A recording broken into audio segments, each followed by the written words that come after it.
So guys, আজকে একটা ছোটোখাটো জিনিস নিয়ে আপনাদের সামনে হাজির হলাম। এটি একটি খুব সিম্পল জিনিস এবং এটি খুব দরকারি।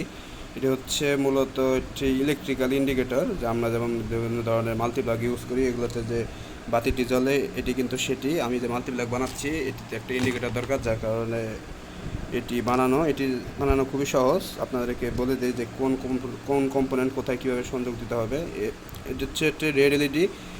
রেড এলইডির মানে পজিটিভ যে লেগ এখানে দিবেন ডায়োডের সাথে যে পজিটিভ যে সাদা মার্কটা আছে ওই ডায়োডের মানে আর কি ওই সাদা প্রান্ত দিবেন ডায়োডের পজিটিভ মানে আর কি এলইডির পজিটিভ টার্মিনালে, এবং এই ডায়োডটির নাম্বার হচ্ছে 1N4007 এবং যে রেজিস্টারটা দেখতে পাচ্ছেন এটি দেবেন এলইডির মাইনাস প্রান্তে। এটি হচ্ছে 100 কে একটি রেজিস্টার সরাসরি দিয়ে এটি ডিভাইসটি তৈরি করা সম্পন্ন। এখন জাস্ট খালি পাওয়ার দিয়ে দেখা বাকি। যখন চলুন এখন আমরা পাওয়ার দিই জিনিসটিকে।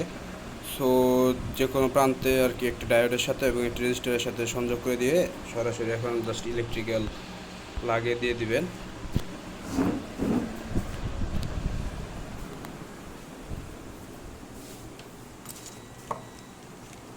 সাবধানে রাখবেন জিনিসটি।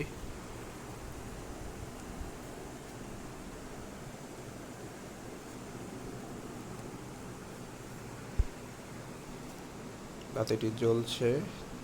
সো এর থেকে আমাদের ইন্ডিকেটর সম্পূর্ণ।